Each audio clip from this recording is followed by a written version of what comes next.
Halo, selamat pagi Pak. Kami dari kelompok Sawyunfat ingin mempresentasikan tentang website e-commerce kami yaitu Poki Shuffler.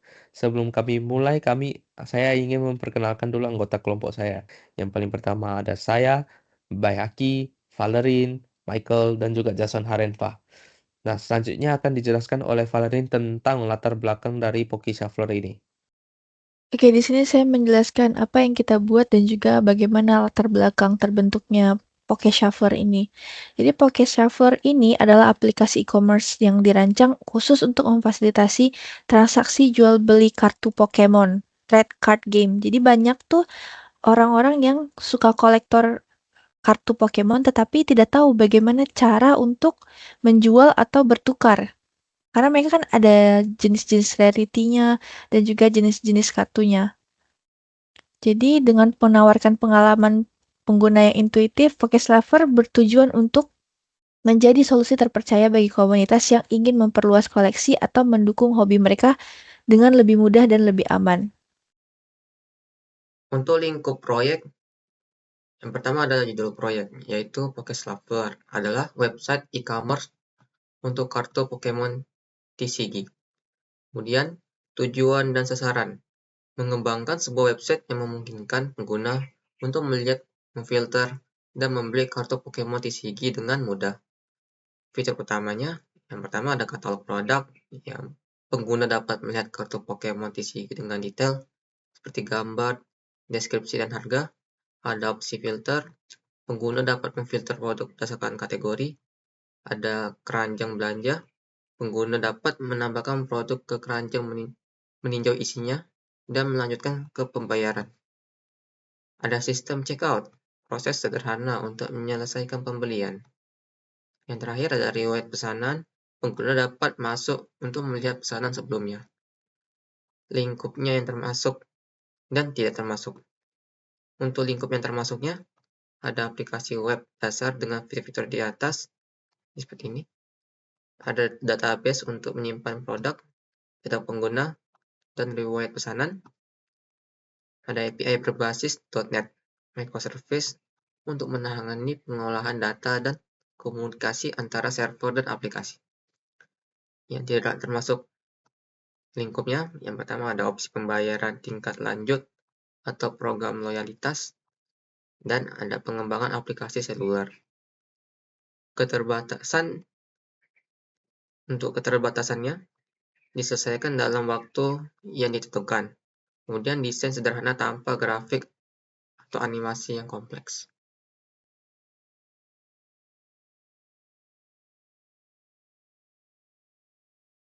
Oke, selanjutnya saya akan menjelaskan mengenai masalah atau kebutuhan serta solusi yang kami usulkan. Yang pertama untuk masalah atau kebutuhan yaitu kolektor dan pemain Pokemon TCG kesulitan menemukan platform e-commerce khusus yang menawarkan kartu sesuai dengan kebutuhan mereka. Masalah atau kebutuhan yang kedua yaitu platform yang ada seringkali kurang fokus pada kebutuhan komunitas Pokemon TCG. Nah, bagaimana dengan solusi yang kami usulkan? Yang pertama tentu saja adalah Pokeshuffler, yaitu website e-commerce yang kami dedikasikan untuk komunitas Pokemon TCG.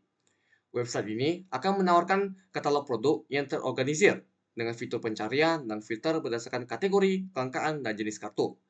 Yang kedua, kami menggunakan API berbasis .NET Microservice. Kami memastikan bahwa komunikasi data antar aplikasi dan database dapat dilakukan secara efisien dan mudah untuk dikembangkan ke depannya. Yang ketiga, platform ini juga menyediakan fitur keranjang belanja dan riwayat pesanan yang memudahkan pengguna dalam mengelola pembelian mereka serta men-tracking historis pembelian mereka. Yang keempat, sistem pembayaran yang sederhana namun aman dan kemudian akan diintegrasikan untuk memastikan kenyamanan pengguna saat melakukan transaksi. Oke, selanjutnya ada ERD diagram. Di sini bisa kita lihat ada beberapa entitas dan juga beberapa relationship. Yang pertama ada entitas user. Entitas user memiliki relationship one-to-many dengan entitas order, yang berarti satu user bisa memiliki beberapa atau banyak order sekaligus. Untuk entitas order, memiliki one-to-many relationship dengan order items, yang berarti satu order bisa memiliki beberapa atau banyak order items sekaligus. Untuk produk, produk memiliki relationship many-to-one dengan kategori, dengan rarity, dan juga dengan type. yang berarti beberapa atau banyak produk hanya punya atau hanya milik satu kategori, satu rarity, dan juga satu type. Kemudian untuk user dan customer address memiliki relationship one to many, yang berarti satu user bisa memiliki beberapa atau banyak address sekaligus. Untuk order items dan juga untuk produk memiliki relationship many to one, yang berarti beberapa order items atau banyak order items hanya punya satu produk. Seperti itu. Oke, selanjutnya saya akan menjelaskan tentang mapping data diagram. Nah, yang paling pertama yaitu products to categories dengan tipenya many to one, yang dengan key products.category_id ke categories.category_id. Yang selanjutnya yaitu products to rarities yang tipenya many to one, di mana key-nya itu products.rarity_id ke rarities.rarity_id. Yang selanjutnya yaitu products to types yang tipenya many to one juga dengan key products.type_id ke types.type_id. Orders to user, type-nya one to many, key-nya itu orders.user_id ke users.id. Yang selanjutnya yaitu order_items ke orders, di mana tipenya one to many, dengan key order_items.order_id ke orders.id. Yang selanjutnya yaitu order_items to products dengan tipe many to one, dengan key-nya order_items.product_id ke products.product_id. Yang selanjutnya yaitu customer_addresses to users dengan tipe one to many, dengan key customer_addresses.users_id ke users.id. Oke, ini untuk SQL query PokeShuffler ya. Di sini ada create table users. Untuk membuat table users, ini adalah ID, tipe datanya integer, yang sebagai primary key-nya. Auto increment ini menyebabkan nilai di kolom ini bertambah otomatis setiap kali baris baru ditambahkan ke table. Dan ini ada name, tipe data varchar, not null berarti harus diisi ya. Email, varchar, unique, jadi namanya itu harus unik, tidak boleh sama. Dan bersifat not null. Ada email verified, yang tipe data timestamp, yang berarti menjelaskan informasi tanggal dan waktu. Ada password, ada role, ada member token, ada create add, tipe datanya timestamp. Default current timestamp ini adalah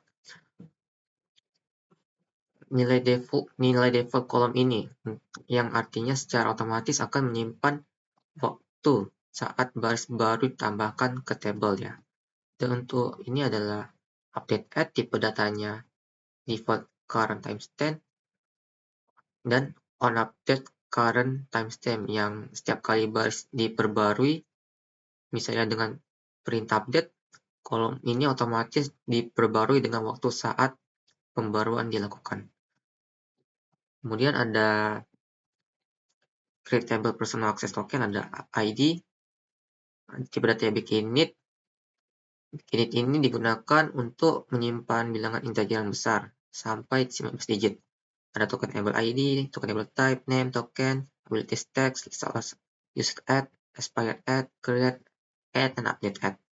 Kemudian ada create table password reset tokens, ada email sebagai primary key, ada token, data varchar, ada create add. Kemudian ada create table countries, ID sebagai primary key-nya, auto increment, ada name, ada code, tipe data varchar, ada create add, tipe data timestamp, defaultnya current timestamp, ada update add, timestamp, defaultnya current timestamp, dan update ya. Update current timestamp. Di sini juga ada untuk table types yang tipe datanya ID sebagai primary key-nya ada dan name. Kemudian ada table rarities yang tipe datanya rarity ID sebagai primary key-nya dan name varchar-nya sifat unik dan tidak null ya. Kemudian ada kategoris yang kategori ID sebagai primary key-nya dan name tipe datanya varchar. Kemudian ada table products yang product ID sebagai primary key-nya dan name ada description text. Yang null berarti boleh dikosongkan. Ada kategori ID yang tipe data integer, ada rarity ID, type ID, price, decimal, 10,2, ini maksudnya adalah ada koma di dua nol dari angka di belakang yang not null ya, berarti tidak kosong. Ada stock yang tipe data integer, ada image URL, ada is popular, boolean, ini artinya ya true all false, yang sini defaultnya adalah false. That add data integer, dan ini untuk foreign key-nya ya. Ini ada foreign key untuk kategori ID. Di sini kategori ID yang mereferensi atau merujuk pada tables kategoris pada kolom kategori ID. Di sini ada beberapa foreign key, ada foreign key untuk rarity ID yang reference ke rarities, table rarities dan kolom rarity ID, dan foreign key untuk tab ID yang mereferensi ke table types dan kolom type ID. Kemudian ada table orders yang untuk ID-nya sebagai primary key. Ada user ID, ada subtotal, ada shipping, ada coupon code, ada discount, ini untuk desimal ya, ada untuk koma, ada 20 di belakang koma, ada grand total, ada first name, ada last name, phone number, ada email, varchar, ada address, state, zip, ada create add yang tipe data timestamp, defaultnya current timestamp, ada update add, ada foreign key-nya, foreign key untuk user ID-nya yang mereferensi ke table user ID, dan onDelete cascade ini yang artinya adalah setiap data yang merujuk pada user ID ini, maka saat dihapus semuanya juga akan terhapus. Oke, yang merujuk ke user ID ini, masuk foreign key-nya. Kemudian untuk create table orders item ada ID sebagai primary key-nya. Ada orders ID, ada product ID, ada name, varchar, ada quantity, integer, not null, ada price decimal, ada total juga decimal, ada create, add timestamp, ada update, add, dan foreign key-nya ada key order ID yang merujuk pada order IDs, dan ini ada delete cascade. Kemudian ada foreign key-nya juga product ID yang mereferensi pada table product ID ke column ID, dan ini juga untuk delete ya. Kemudian ini yang terakhir, ada table untuk custom address. ID sebagai primary key-nya, ada user ID, ada first name, ada last name, ada phone number, ada email, ada country ID, ada address, ada state, ada zip, ada get add sebagai timestamp, current timestamp, defaultnya, ada update add juga, ada foreign key-nya dari user ID yang mereferensi ke users ID. On delete cascade yang ini untuk mendelete, dan ini juga foreign key country ID yang mereferensi pada countries ID on delete cascade.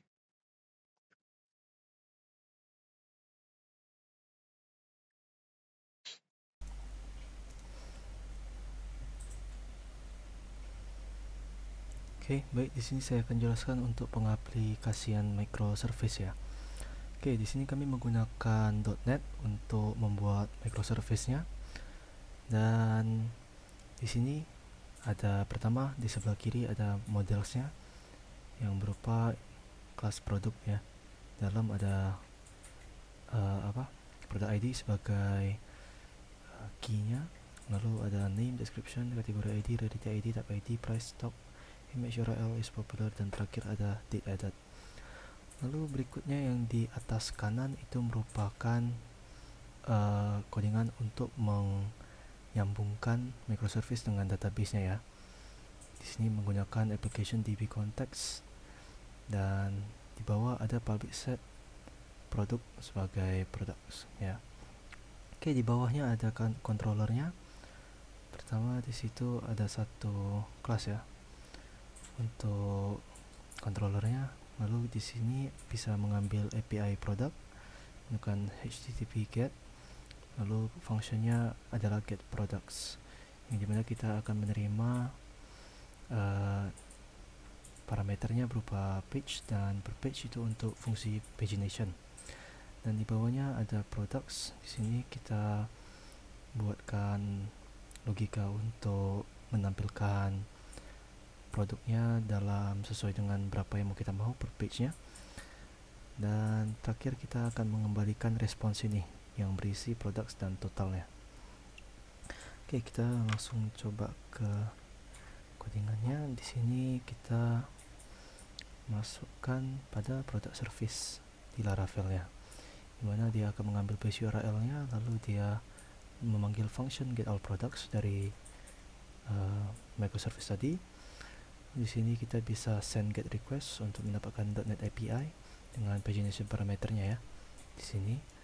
Lalu kita bisa cek bahwa requestnya sukses atau tidak. Jika iya, maka kita akan return ini data-datanya. Jika tidak, maka kita akan return kosong. Oke, lalu di controller produk di sini pertama ada function index. Nah, di sini kita untuk menampilkan datanya dari microservice. Oke, di sini kita bisa mendapatkan page dan per page-nya kita request dari tampilan produknya ya. Kita bisa fetch paginated products dari product service. Oke, lalu kita bisa return view diakhiri dengan data-datanya ya. Oke, lalu kita lanjut coba untuk simulasikan. Pertama ini tutup, lalu ini merupakan tampilan webnya ya. Lalu kita tekan dashboard, maka akan error karena belum dinyalakan ya API-nya. Nah, ini failed to connect karena belum dinyalakan API-nya. Oke, kita coba nyalakan dulu .NET run.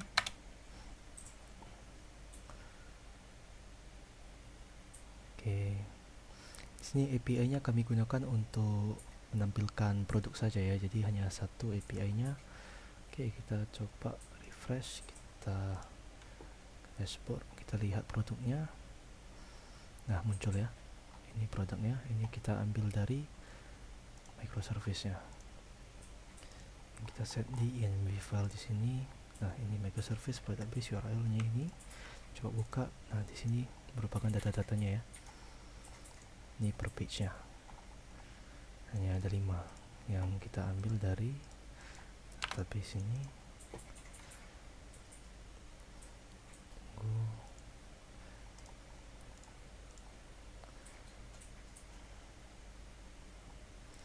Oke, kita coba buka Pocket Shuffler sini. Kita ke products. Oke, muncul ya. Nah, sini sesuai. Pertama cari .gx. Sini pertama products ID, cari .gx juga. Jadi memang betul ya tersambung. Di sini juga yang pertama berupa cari .gx. Oke, baik, begitu saja untuk pengaplikasian microservice kami yang menggunakan .NET API. Baik, terima kasih.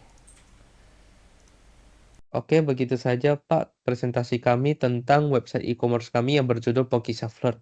Mohon maaf jika ada kesalahan dalam perkataan kami. Terima kasih.